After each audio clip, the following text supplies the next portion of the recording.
买回来了，美术馆买了，那就收藏在美术馆了。今天国家买了，国家收藏了，5件全部收完，怎么流通呢？没有二级市场的存在了。只有当一个艺术家他的作品可以去进行流通，也就是说它的数量至少是在一定的程度的时候，才有可能产生后续的我们说的这些二级市场的交易也好，或者说是更多的像私洽呀、拍卖呀等等的这些动作。这也是我去解释这个问题的其中一个部分，就是我们怎么去看一件艺术品，怎么去看艺术家。那如果谈到收藏本身，其实做拍卖行接触到收藏、接触到藏家的时候，很多人都会问我们说怎么去收藏，或者说怎么去开启自己的第一次收藏。对于我来说，或者拍经常推荐的一种方式来说，其实是非常感性的。首先你要喜欢，首先你对这件作品是有天然的吸引，你看到它的时候，你就会愿意站在它面前5分钟、10分钟，你会愿意去详细的端详它，哪怕你还不知道这个艺术家的背景，你不知道他什么学校毕业的，你也不知道他做过什么展览，甚至这件作品的估价你都不知道，但首先你是喜欢它的，这是最基本的。那么人通过审美的这个过程，你会有一个吸引力，你会想去更多的了解一件作品。就像我们在博物馆看到一些大师级别的作品的时候，比如说也推荐大家最近有一些非常好的展览比如像这个上海浦东美术馆、西安美术馆都在做一些非常好的大师级别的展览。当我们看到大师的一些作品的时候，比如像皮箱，或者像毕加索，包括 UCCA 最近在做马蒂斯的展览，看到一些非常好的艺术品的时候，我们是挪不开眼睛的，我们会知道我们对这个东西是喜爱的，且那种喜欢是从精神的我觉得内里去真的去欣赏它的，而这种欣赏成为了收藏的驱动力和原动力。只有我们有了这种内在的欣赏，我们才愿意去说透过一种比如说经济上金钱的方式去将它收藏到自己的这个收藏体系里面来。那么藏家在经过了这样的一个收藏的动作之后，慢慢的他们会建立自己的收藏体系。比如说我们有很多的藏家一开始可能会从比较年轻的艺术家开始，这个也是现在非常常见的一种状态比如说因为我们公司比较年轻，我自己也是90后，所以可能当我去看收藏，或者我身边的朋友去看收藏的时候，大家对于90后的艺术家总是有更多的共鸣的，因为是走过了同一个时代。比如说我们有一些90后艺术家，像高露迪、孙一田等等，这些艺术家他是带有这种90后特性的，比如说他的色彩较为鲜艳，可能卡通化的这种笔触更多，或者说他带来的一些社会的议题，比如说他讨论疫情，讨论网络和人的关系，这种大家一听上去就会非常感兴趣的一些内容，促使到藏家会对这件东西感兴趣。那么透过了解，他可能会更多的了解这位艺术家，可能很多藏家也会慢慢跟艺术家建立一些联系，比如他会去到艺术家的工作室去跟他聊天，更多的去了解这件作品的本身。那收藏除了我们说到一开始的这个作品的本身，我们一开始的吸引力，然后到了比如说这个怎么去建立收藏体系，再到后来，我觉得其实说到拍卖，其实二级市场很重要的一个作用就是帮大家去做一种筛选。比如说每个拍卖行有每个拍卖行专长的部分，像苏富比、像佳士得，他们在每个城市的专长都是不一样的。你比如说苏富比现在在内地，他做的其实是洽购类的业务，然后他可能在香港更多的是面对亚太区的一些客户。那么同理，像富艺斯，他们更多做的是一些当代艺术品的这样的一些类别比如说像我们就很少，比如说器物类的就会相对少一些，更多的是做书画和当代。对于藏家来说，他第一眼想到的，我今天想要买一件当代的作品，他会去选择一个当代比较我觉得比较专业、比较厉害的这个拍卖行或者二级市场，是一件非常自然的事情。那么透过这样的筛选，其实也是能够筛选出一批适合我们的藏家，或者说藏家也会慢慢的选择他在买东西的时候会挑选怎么样的一些拍行。这个是主要我对于艺术品作品的保值这样的一个问题的回答。如果大家有更多的问题想要询问的话，等一下我们的这个交流环节，我们也可以继续来讨论。那接下来呢，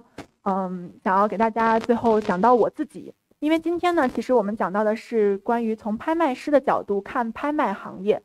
这个题目其实很有意思因为我当拍卖师其实也没有很久，我是在去年的时候刚刚考取了这个国家注册拍卖师，今年的3月份呢是我第一次上台拍卖。我可以先简单介绍一下我自己的个人背景我是毕业于金融专业的，我并不是艺术史专业毕业的虽然我现在在读艺术史，但是呢，金融专业其实对我的后续的拍卖行的一个接触也好，工作也好，其实是起了很大的作用的。而在国外读书的期间呢，我也是机缘巧合的接触到了拍卖的这个行业。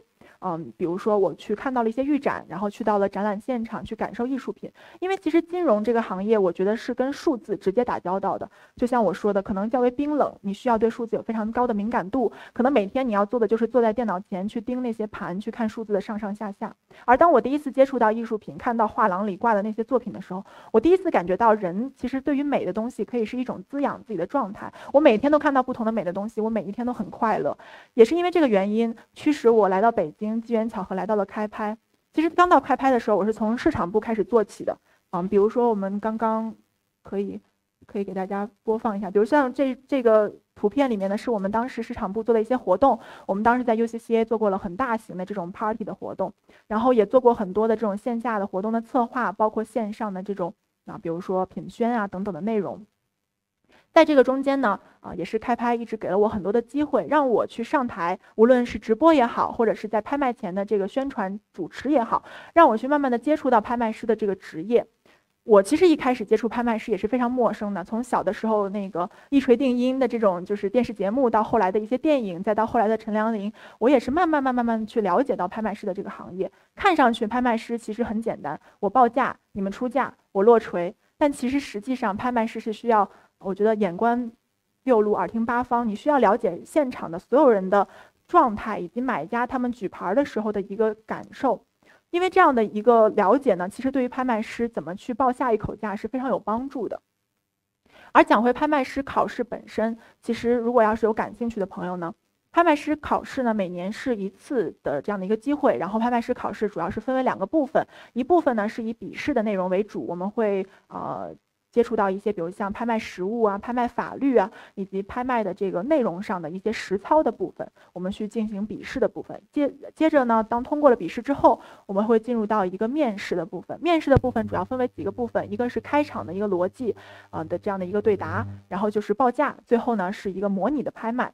我拍卖师考试去年其实时间很特殊，因为刚好是疫情期间，我们是去到了深圳进行一个封闭式的管理，然后拍卖的。我当时自己心情也很忐忑，因为小的时候从小我总觉得我希望我自己成为一名主持人，我没有想到我会以这样的方式成为一名主持人。且拍卖师对于主持人来说，我觉得是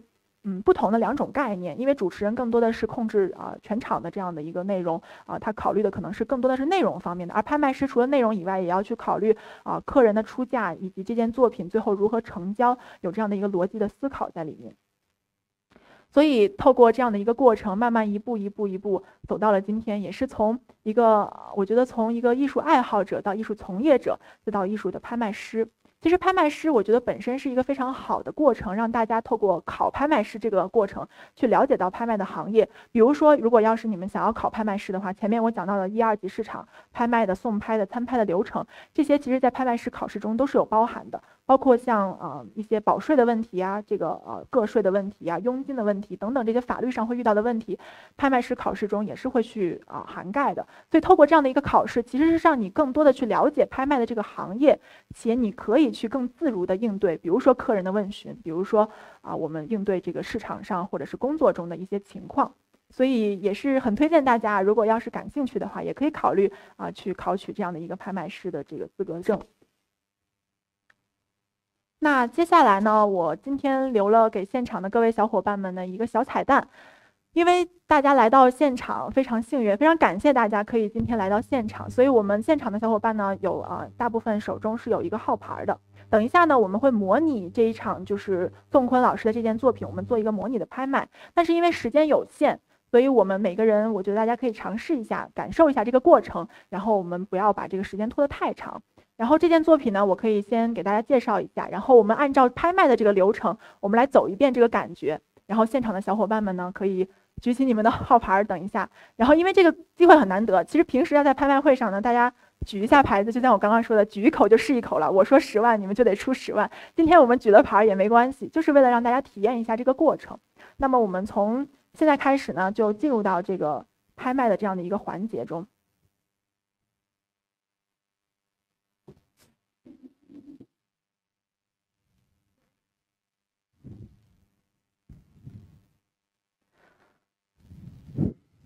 女士们、先生们，大家下午好，欢迎来到开拍2023当代艺术潮联合大鱼大师课的专场。我是国家注册拍卖师苏菲。今天的拍卖会将由我为大家主持，希望能够给大家带来好运。那么在拍卖会开始之前，我将为大家讲解一下我们本场拍卖的竞买须知。本次拍卖将依据中华人民共和国拍卖法及文物保护法等相关法律法规，并遵循公开、公正、公平的原则进行拍卖。我们今天呢将采用250的竞价阶梯，即10万元以内加价幅度是2000元一口，10万元到20万元是1万元一口，20万元以上是2万元一口，100万元到200万元10万元一口，200万元以上20万元一口的增价方式。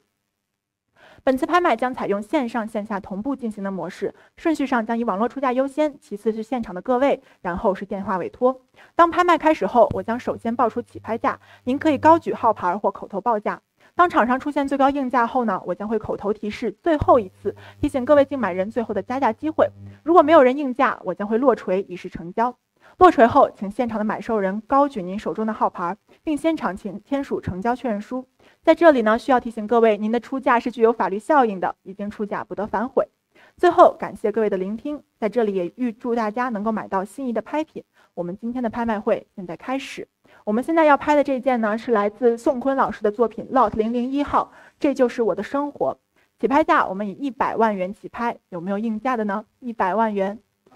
120万元，来自后排的这位先生，谢谢您。有没有更高的出价呢？120万元，目前场上最高报价130万元，谢谢您。130万元，140万元，140万元，目前场上最高报价150万元，谢谢您。150万元，还有更高的出价吗？150万元，这件来自宋坤老师的作品160万元，谢谢您。160万元，目前场上最高报价160万元，这件来自70后女性艺术家宋坤老师的作品，目前最高报价170万元，还有没有更高的出价呢？200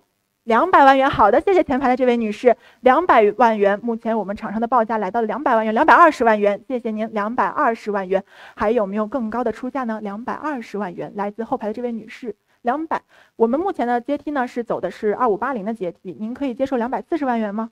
好的，240万元，目前场上最高报价240万元，还有更高的出价吗？260万元，我看到您了，260万元。后排的女士，您要出价吗？260万元，目前场上最高报价260万元，280万元，280万元，还有没有更高的出价呢？大家手中的号牌，300万元，300万元，目前场上最高报价300万元。这件来自宋坤老师的作品，目前场上的最高报价是300万元。手中有号牌的朋友们，要不要尝试一下？300万元，目前场上最高报价300万元，还有没有更高的出价呢？如果我们现在走的是250的阶梯，先生，您能接受320万元吗？目前场上最高报价300万元，如果没有更高的出价，我要准备落锤了。320万元可以吗？不行，好的。那我希望这件作品可以拍得更高，我接受您310万元的报价。为了公平起见，我们现在全部10万元一口，场上最高报价310万元，还有更高的出价吗？310万元，来自后排的这位先生，310万元，还有没有更高的出价？320万元，好的，谢谢您。320万元，还有没有更高的出价呢？这件来自宋坤的作品，这就是我的生活，320万元，目前场上最高报价320万元，350万元，好的，谢谢您。350万元。350万元，还有没有更高的出价？350万元，这件来自宋坤的作品，曾经进入过博物馆体系的作品，350万元，还有没有更高的出价呢？如果没有更高的出价，360万元。360万元，好的，360万元，还有没有更高的报价呢？目前场上最高报价360万元，370万元，好的，谢谢您。370万元，如果没有更高的出价，380万元，好的，谢谢。380万元，后排的先生，您是要出价吗？好的，谢谢您的手势。目前场上最高报价380万元，如果没有更高的出价，我要准备落锤了。各位现场的买家们，想清楚了吗？380万元，还有没有更高的出价？390万元，谢谢您。390万元，390万元，后排的先生，您还要再加一口吗？400万，400万，这件作品已经来到400万了。场上的各位买家们，你们想好了吗？400万元，还有没有更高的出价呢？400万元，这件来自宋坤老师的作品，目前来自场上买家的出价400万元。如果没有更高的出价，我要准备落锤了。400万元，400万元，最后一次成交，请出示您的号牌，先生。恭喜555号400万元成交。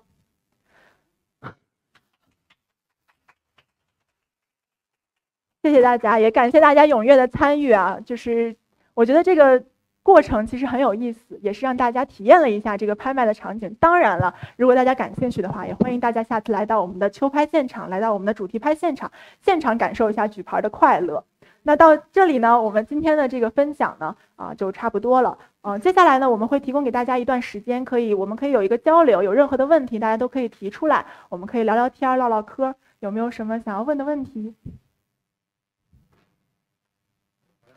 好，是，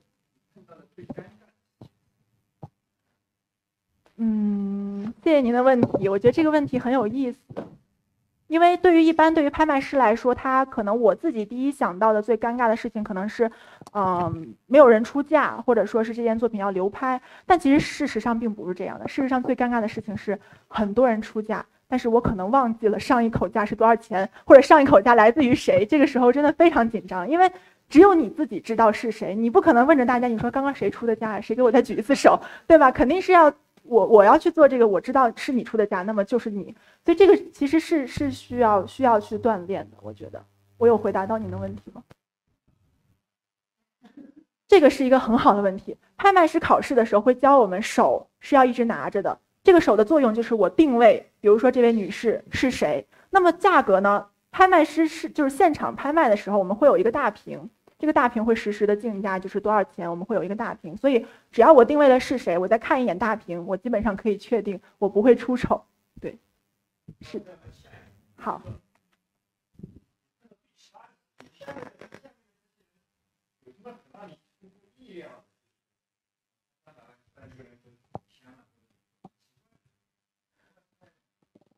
这种跨这么大度的，我觉得我觉得我遇到过比较有意思的一个事情，就是两位本来是认识的朋友，但是两个人在拍卖场上杠起来了。他俩可能坐前后，一开始他俩不知道互相是谁，结果可能已经举了10几口了之后，一回头发现是他自己的认识的朋友。这个时候是很尴尬的，因为你买也不是，你不买也不是了，你都已经举到这儿了，对。然后有的时候可能大家就会觉得这种时候要不我让给朋友吧。如果两个人都这么想的话，就更尴尬了。对，我有回答到您的问题。好，有没有其他问题？一个问题啊，因为我是开拍的一个很大的粉丝，我从2022年的春拍就已经开始有参加开拍的活动了。我有一个很大的问题想问说，就因为其实中国的拍卖行嘛，我们叫保利啊、嘉德啊、永乐、荣宝，对，它都是取一些那种很中国化的名字，对吧？就那种吉祥如意名字。开拍这名字当时是怎么想的？叫开拍这个名字。你听到开拍这个名字，你首先想到的是什么？拍电影了，开拍了，就是那个环球影城里面的那个项目，是吧？开拍了，但其实这个名字是源于我们觉得开拍这家企业其实是一家像互联网公司一样，或者说我们希望它是艺术品行业里面的一家互联网公司。开拍其实是一个动作，就是我们拍的这一下其实是一个动作，其实也代表着我们对于艺术收藏或者对于拍卖这个领域的一些理解。我们认为它是更加年轻化的、更加灵动的，而不是说完全传统的，或者说是以一种就是传统的这种方式去示人的。所以开拍其实也是代表了我们这种态度，随时随地开拍。谢谢，我希望以后更多机会能跟开拍的合作，谢谢大家。好的，谢谢，谢谢您。还有没有什么问题？大家有没有什么想知道的？您说。拍卖活动之前，您会做什么准备活动？就会比较系统性的那种准备活动是什么？好的，谢谢您的问题。首先拍卖师在现场会有一个拍卖师的大表，我们就是会有一张表，上面写着这个作品的一些内容，比如说它的描述，它是什么样的作品，是来源于谁，包括它的价格。这个大表在拍卖师开始之前，它是需要非常熟悉的。就我到了现场，我不会读那个字儿，我现在开始看，然后我去想，这个是肯定不可以的。另外呢，像我自己呢，我会给每一件拍品都准备一些介绍词。就比如说像刚刚宋坤老师那件作品，当我就去跟大家竞价，去让大家出价的时候，我会引导大家去出价，而这个介绍词也是正是拍卖师非常需要去准备的一个东西。比如说他对每一件拍品需要有一定的认知，比如说讲到张大千，讲到吴冠中，讲到任何的艺术家，他有一定的认知去跟藏家去沟通，这个是我觉得系统性的就是拍卖师需要准备的资料。除此之外呢，当然拍卖锤是不可能少的，然后拍卖师需要有自己的麦，需要有自己可以比较舒服的一种方式去进行竞价。我自己的 tips 呢，是因为可能我是个女生吧，然后我又是刚刚进入拍卖这个行业，拍卖师这个行业，我觉得拍卖师需要体力也不错。我说实话啊，就是我们平时拍50多件、60件，其实在台上需要2、3个小时的时间，你需要站在那里，然后你需要一直说话，你要调动大家现场的气氛，其实对于你的体力消耗也是非常大的。所以在开拍之前呢，我一般也是会选择吃点中药啊，就是各种形式去补一补身体，让自己在这个拍卖台上可以有更好的表现。对，有解决到您的问题吗？后排的这位先生，您是要问什么问题吗？哎，我问一下，就是为什么国内的这个拍卖师的节奏都特别慢呢？就因为西方就是参加很多就是拍卖的时候，它的这个节奏是非常快的，然后我们的节奏特别慢，而且比如说我们经常可以，比如说明明是到258这个阶梯，或者每一口现在比如应该加100万或者200万，但是可能我们最后就变成了过亿之后，居然还在10万10万的往上加。这个是我觉得是特别中国特色，我就想问一下，就为什么我们的节奏永远都这么慢？就西方会很快，这是第一个问题。第二个是就是你作为拍卖师，比如说包括你在之前接受培训的时候，比如说有没有会规定说拍卖师去怎么样去形成所谓自己的一个风格？比如说过于幽默是好事吗？或者说是过于有自己的风格是好事吗？2个问题啊。好的，谢谢您的问题啊。我先回答第一个问题。其实西方跟中国的拍卖有本质上的区别，我自己认为是这样，不一定准确。因为西方的拍卖历史其实是非常悠久的，像我们刚刚讲的苏比佳士得有200多年的拍卖的一个历史，所以他们对于拍卖这个事情其实是当做一个工具，当做一个买东西的一个方式去进行的。所以当他们参与拍卖的时候，其实更多的是他们跟随拍卖行的节奏去走。拍卖行说我规定的是这样1、2、3、4，那么你需要 follow 我的 steps， 就是你需要根据我规定的方式去进行。但中国的拍卖行其实进入到拍卖这个行业时间没有那么的久，包括很多的拍卖行本身也比较的年轻，所以在制定这些拍卖规则的时候，虽然我们有250、258的阶梯，但是阶梯的调整上我们是比较自由的。且很多拍卖师，因为中国的拍卖师跟西方的拍卖师又有不同，像西方的拍卖师苏富比、佳士得，他们的拍卖师是属于他们公司本身的，就是比如像陈良林，他是属于佳士得的，他就会给佳士得去进行主持拍卖。但中国的很多拍卖师呢，他可能是以拍卖师、独立拍卖师的这个身份，他可能会去参与到很多拍卖行的这样的一个拍卖当中。那么这造成了一个现象，就是因为不太了解拍卖行，比如说我是一个独立拍卖师，我可能拍好几家拍行，我不太了解每个拍卖行的情况。那么在竞拍的时候，我尽可能的希望这件作品卖得更高。我对现场的这些买家，我可能也没有那么的了解，所以我希望我能够接到每一个买家的出价，导致了这个节奏可能会稍微慢一些。这是其中2个原因。我觉得第3个原因，我自己的认为就是语言的问题。你们看陈良林或者看国外的拍卖师，他们拍卖的时候是中文、英语、粤语这样的一个拍卖节奏，他们会不停的来回倒，对吧？他说完中文说一遍，粤语说一遍，英文说一遍，你就觉得这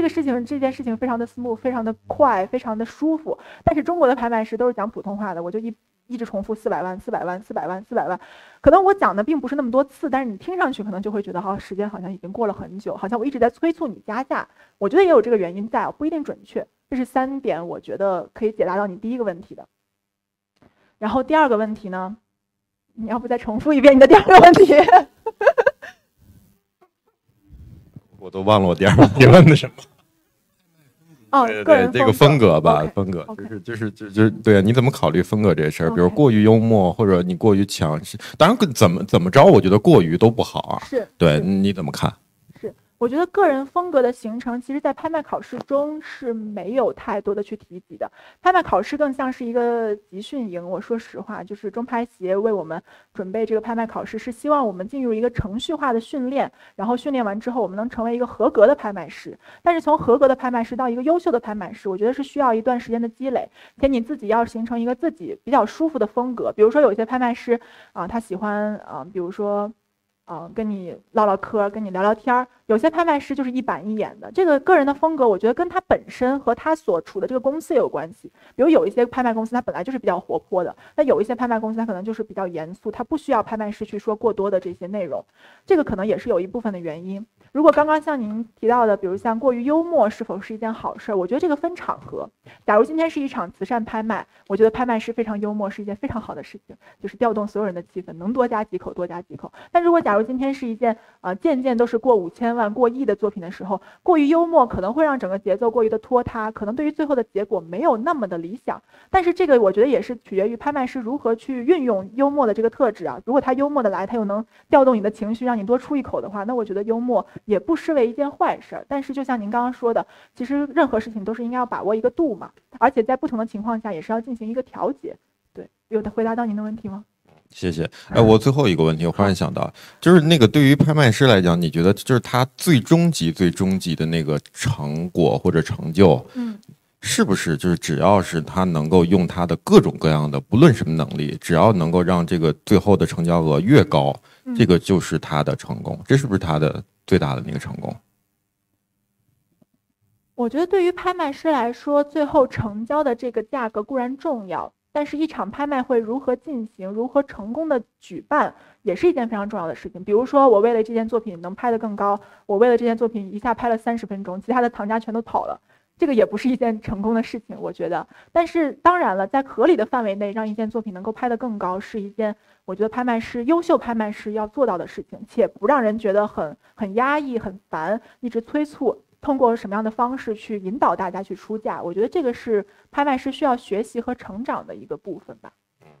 好，谢谢。好的，是做到的其中的一个手势哈。那其他还有什么样的手势可以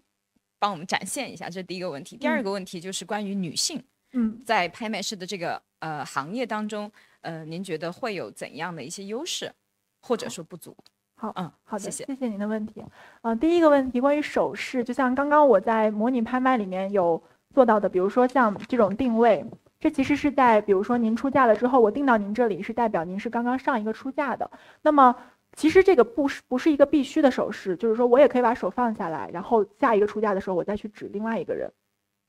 那么另外一只手一般呢，我们是会拿着拍卖锤，因为随时可能准备要落锤。当然了，这个也不是，我觉得它并不是一个既定的事实，因为每个拍卖师风格不一样。您比如说像陈良林或者像一些国外的拍卖师，对他会选择把身体往前倾，然后他会选择可能握住这个拍卖台，而不是说完全的往后退的这样的一个形式。这个可能跟每个人的习惯不一样。那么在落锤前最后一次的时候，刚刚可能大家也有看到，我是会用手的方式去环绕一周，这样也是会确认在现场有没有朋友需要再出更高的价格，也是帮助拍卖师去捋一遍，看看我有没有漏掉谁的出价。对，其实拍卖师的手势主要是来源于怎么样让这个拍得更好，也没有说有一个固定的说这个时候我一定要把手怎么放。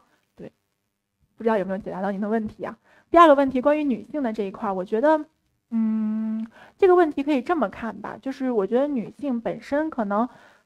在做这样的一个职业的时候，我们的敏锐度或者说我们的敏感度跟男性的方式可能不太一样，就是不是说我们更敏感，而是说可能有一些细微的这种细节呀什么的，可能我们会感知到，或者说就是第一眼察觉到。但是同时也会有不足的，就是可能我们会稍微有一些优柔寡断，在应该要落锤的时候，男性可能非常果断，我落了就是落了；女性可能就是我想想，我说我等会儿是不是等会儿还有人能再出一口，我可能就会有点优柔寡断。除此之外呢，我觉得就像刚刚提到的体力的问题，男性中气十足的时候，他们可以站在台上一讲5-6个小时，对于我来说，可能5-6个小时，我可能后面声音就没有那么的强烈了。除此之外呢，我觉得可能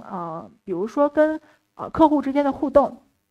这个可能不限于男女，我觉得是性格问题。如果我们对于现场的客户，我对于你们更熟悉的话，我是可以更好的跟你们眼神交流。比如说我知道你们3个人在出价，我跟你们眼神交流的时候，可以更好的引导你们去出价。我觉得这个可能不只是说女性或者男性，但是这个可能更多的跟个人的性格有关系。不知道有没有回答到您的问题？好的，还有没有别的问题？有没有什么小伙伴想要问问题的？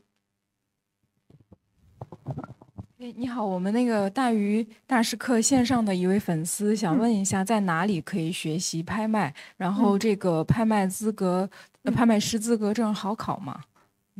好，谢谢。好的，谢谢这位网友的这个提问啊。拍卖这个学习主要如果在内地的话是通过中拍协大家可以去搜索一下这个中拍协的公众号，每年呢也是会有这样的一个考试的安排。在考试之前呢，笔试和面试之前都会有相应的一个培训的内容，培训完了之后会进行考试。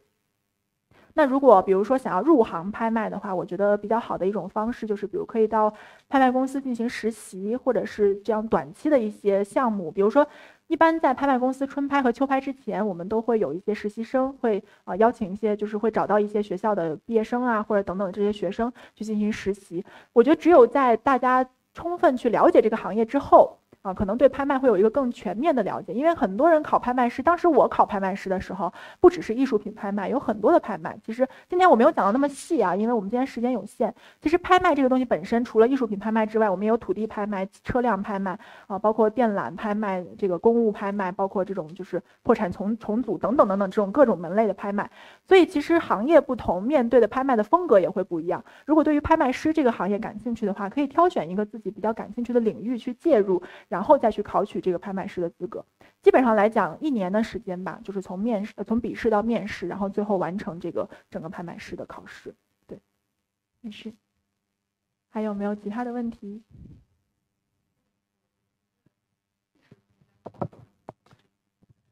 就是刚才看你介绍1、2级市场分类的时候，是为什么要先从1级市场的藏家手中收来这个拍品，而不是直接从画廊收？好的，谢谢你的问题。这个可能我觉得很多人都对这个有一些疑惑，就是要么就是为什么不从画廊手中收，要么就是为什么不直接从艺术家手里拿？我从艺术家手里拿，不就是完全就直接拿到作品了吗？这个原因其实也是某程度上保障了艺术品市场的健康流通。因为如果我们直接从艺术家手中拿，或者我们直接从画廊手中拿，其实1级市场就是不完整的了。因为这件作品你要从它创作到画廊到最后收藏，其实才是一个完整的1级市场的链条。当然了，有很多画廊也会去配合这个2级市场的一些交易，比如说我们会跟画廊很好的关系，他们会推荐我们说有一些艺术家你们可以值得关注，但是我们基本上是不会直接从画廊去拿作品的，因为如果我们从画廊直接拿了作品，其实等于我们承担了1级市场最后的这个链条了，直接过渡到了藏家，那么1级市场的最后的这个链条是不完整的。我们也是希望透过这种交易和买卖，让整个国内的这个交易市场是更加健康和更加完整的。因为一件作品它必须要经过1级，再经过2级，它是有一个时间的链条，它可能我觉得和股票和期货这些东西不太一样，它的时间链条可能会更长，我觉得几年甚至10年这样的一个情况。那么只有通过这个时间的流变，慢慢的比如说我们进入到1级市场之后，画廊去进行运作，它可能运作不止1年，它可能运作3年、5年，进行无数的这样的展览，以及跟藏家的交流，最后形成的这样的一个面貌，然后到了藏家手中，藏家又在家里面可能将这张画收藏了10年，他有一天他想要卖的时候，他才会联系到2级市场，就是这样，可能是一个更为健康的一个流动。对，不知道有没有回答到你的问题 ？OK， 还有没有其他的问题？好的。我问几个比较基础和小白的问题啊，就我比较好奇，因为之前参加过那个预拍会，我就自己去看的。就那个比如说画作，它是展览在那，我甚至可以摸，就是在这个展览过程中怎么去保护这个作品它的完整性，或者说你们在流通的时候怎么能保证它是那个真品，而不是被现在高仿的调换成赝品。然后第二个问题就是那个上面直接就标了价格了，这个价格是起拍价还是你们去怎么给它定这个价格？好的，就这2个。好，谢谢您的问题。我先回答第一个。按理来说呢，预展现场的作品是不能摸的，就是我们会有这个保管部的同事，包括我们会有请这个专业的这个保护看护的人，这个作品基本上是不能摸。比如像我们刚刚看到沈周的那个作品，它其实就是一个卷轴画，如果我们不去装裱装框的话，它就是一张纸。就是其实历史上也发生过这个拍卖行有小朋友一把撕掉那个画的这样的事情，其实对于整个艺术品或者对于艺术史来说都是一种损失，所以其实作品基本上是不能触摸的啊，除非是这个作品本来它就是设计给大家去触摸的。那您刚刚提到的关于估价的这个问题，就是您看到的这个价格的问题。一般我们在拍卖会的这个展签上，就是这个就是旁边的这个小纸条上，我们会看到这个作品的作品名、艺术家名字、尺寸、内容等等，最后会看到多少钱到多少钱这样一个估价。这个其实也是我们发给藏家们的图录里面的一个估价，就是会写到我们估价，比如说200到300万，但这只是一个区间。这个区间我们是根据之前的市场反馈，包括我们从藏家手里面拿到的他预期的一个成本价格，以及我们预期的接下来这件作品的一个走势去综合考量之后的一个价格。而这个估价呢，在这个区间范围内，我们会去定一个合理的起拍价。大部分情况下，这个起拍价是在低估价的前后左右这样的一个区间。对，还有没有？哦，对，其实这个问题在征集之初，可能就有人会有疑惑啊，就是我们拿到这件作品，怎么确定它是真的呢？这个首先就是每一个拍卖行，就像我刚刚说的，有专家的团队，且我们内部也是有我们的学术研究部。学术研究部的作用就是拿到一件作品之后，首先我们会查目录、查出版、查相关的一些资料和内容，确定这件作品是真的记录在册的。然后如果有任何的疑虑，我们也会拿到专家那边去，让他们去进行一个鉴定。然后这件作品我们就会入库了，不会让它再在这个市场上或者在公开的场合去流通啊，或者是怎么样。然后展览的现场呢，我们也会进行非常就是严密的这个看管，并且因为我们要对委托方负责任嘛，就比如说您给到我的这件作品是真的，哪怕展览那天变成假的了，那也是我们的责任。所以我们肯定是会保证这件作品进库和出库最后的状态是完全一样的。对，谢谢您的问题。还有没有其他的问题？我看到之前就是咱们对一个作品，它会有提前的一个策划预热的这个过程。我想知道就是大概会有一些什么形式的预热？包括因为我看到里边会有的会有视频，然后也有专访，还有一些什么样的形式？还有就是需要在多长时间之前就开始来预热？尤其是现在当代的作品，大家可能对这个画家的知名度不太了解的情况下，会有一个什么样的筹备？谢谢。好的，那我就针对当代这一块来做一个解释。我说的也不一定准确，就是我基于我们的一个对于行业的理解啊。一般我们可能会这个链条会在半年左右，我们可能现在就已经要确定这个秋拍的一些大概的作品了，因为我们也在征集当中嘛。其实每一场拍卖结束的时候，就是下一场拍卖征集开始的时候，基本上是全年无休的，一直在卷。但是呢，怎么去宣传，怎么去规划，其实这个跟每件作品的特质有关。比如说非常年轻的艺术家，像我们之前做过一个浪潮的板块，全部都是年轻艺术家，像孙一田啊、张子飘啊这些大家耳熟能详的90后艺术家，他们可能针对的人群会有所不同，我们会针对这些人群进行一些不同的策划。比如说像专访，有一些专访可能是以视频的形式，像刚刚大家看到宋坤老师的这种。上一次90后的艺术家，我们会采用一种快问快答文字的形式去进行一个简单的一个描述，然后呢，我们也会配合很多的活动，比如说在除了预展之外，我们经常会采用一种合作空间的方式。昨天也去潮空间也看过啊，就是我们潮酒店的这个空间，也是各种各样的空间的模式合作，去将我们的作品带来一种策展式主题式的展览。可能这一次的展览我们不是说所有的作品都是会上拍，但是我们会集合这些年轻艺术家，然后将他们进行一个专题性的策划。在这个活动当中也会邀请相应的一些感兴趣的藏家来到我们的这个现场，然后我们去交流，去了解这些作品他们的意向。除此之外呢，可能因为地域的限制比如说南京的藏家、上海的藏家、香港的藏家，那么一般拍卖行，比如像苏富比、佳士得，他们会采用一种精品展的方式，比如说这一季的作品，他们会挑20件最让人感兴趣的，或者说最重要的一些拍品，他们会拿到中国各地甚至世界各地去进行一个就是巡展这样的一个过程。然后巡展的过程中，他们也会进行很多的学术讨论。学术讨论其实是通过很多种方式，比如像书画呢，大家会通过学者就是这个比如像各大这个学院的学者，包括画家，包括相关的这种鉴定人士。当代呢，其实我觉得更活泼。比如说我们也会请一些就是像上次我们有请过梁元老师，就是他是做书法专业的，但是他也有自己其他的这个 IP， 其他的这个标签，他去融合，其实也是一种跨界的模式，希望能够有更多的这个藏家关注到这件作品。对，大概是这样的一些活动的模式吧。没事，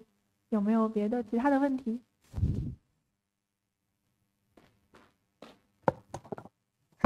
我想问一下关于行业内，就是说当拍到一件作品的时候，那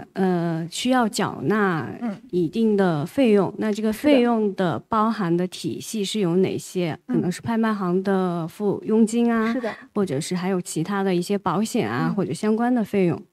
好的。一般来说，这个费用其实是分为买方和卖方。我们先来说卖方吧，就是当我是一个委托方，我想要把这件作品给拍卖行的时候，那么拍卖行一般是会收取13%到13%左右吧，我可以这么说，13%左右的佣金。那么这个佣金里面也有包含的就是像保险，就像您刚刚提到的，因为这件作品来到我们库里面，我们就要对它负责，每年会有相应的保险费用。除此之外呢，我们也会有这种图录的制作费用、宣传费用。然后除此之外，可能也有运输的费用，因为比如说这件作品是在海外的，我们去进行一个作品怎么运回国，怎么去运到我们的仓库里面，这是一个部分。然后买家这边呢，一般我们是会收到13.5%到15%的一个佣金。这个佣金之外呢，我们也会有个税的部分。这个个税可能是根据比如说不同的拍行或者是不同的地域限制，这个主要是以地域限制为主啊，就是中国内地、香港、中国香港，或者是这个海外、台湾、日本，每个地方都不太一样。你比如像中国很多地方是3%这样的一个个税，那么买家说需要去支付这样的一个佣金费用。其实我们平时拍完了之后的这个价格给到买家的账单就会直接加上了我们这个，比如像税费啊、像佣金啊这样的一个费用。对，一般其实主要是以这些组成。可能最大头的还是佣金的这个比例会高一些。还有没有其他的问题？那如果没有其他的问题，我们今天的分享就先到这里。